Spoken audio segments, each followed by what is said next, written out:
মুহাম্মদুর রাসূলুল্লাহ সাল্লাল্লাহু আলাইহি ওয়াসাল্লামকে একজন জিজ্ঞেস করেছেন, হুজুর আপনি নবী হইলেন কবে? রাসূল বলেছেন, কুনতু নাবিয়্যান ওয়াল আদামু বাইনাল মা'i ওয়াত তিন। আমি তখনও নবী ছিলাম যখন আদম আলাইহিস সালাম পানি আর মাটিতে মিশ্রিত অবস্থায় ছিল। জিবরাইল আমিন এসে একদিন রাসূলকে জিজ্ঞেস করতেছেন, হুজুর আপনার বয়স কত? রাসূলুল্লাহ সাল্লাল্লাহু আলাইহি ওয়াসাল্লাম জিবরাইলকে জিজ্ঞেস করতেছেন, জিবরাইল আমার বয়স পরে বলবো, আগে বলো তোমার বয়স কত? আগে বলো তোমার বয়স কত? জিবরাইল আমিন, হুজুর আমার ডেট অফ বার্থ জানা নাই। বুঝেন নাই?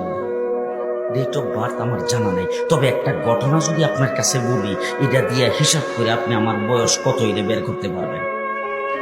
আপনারা কাহিল হয়ে গেছেন না? কথা শুনতেছেন?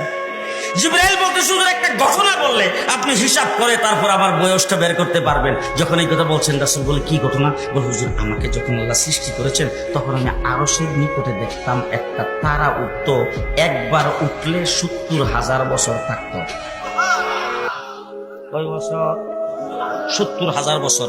এরপরে যখন অস্ত যাইতো ৭০,০০০ বছর পর্যন্ত চলে যেত, আবার যখন উঠতো ৭০,০০০ বছর থাকতো। একবার উঠলে ৭০,০০০, অস্ত গেলে ৭০,০০০। এইভাবে তারাটা উঠতে আর অস্ত যাইতে আমি ৭২,০০০ বার দেখছি। হুজুর এখন হিসাব করে আমার বয়সটা কত এটা আপনি বের করে নেন। রাসূলুল্লাহ সাল্লাল্লাহু আলাইহি সাল্লাম বলেন, হিসাব করার জন্য তো ক্যালকুলেটর মেশিন লাগবে, সেই মেশিনটা তো এখন নাই, হিসাবটা পরে করব। আগে বলো দেখি তারাটার নাম কি, কোথায় থেকে আসতো, এটার পরিচয় কি? জিবরাইল আমিন বলেন, হুজুর এই সম্পর্কে আমি কিছুই জানি না। আল্লাহর নবী বলেন, আমার কাছ থেকে জেনে নাও, যে তারাটারে তুমি উঠতে দেখতা, অস্ত যাইতে দেখতা, সেই তারাটাই ছিলাম আমি। এখন তুমি হিসাব করে বের করো আমার বয়স কত।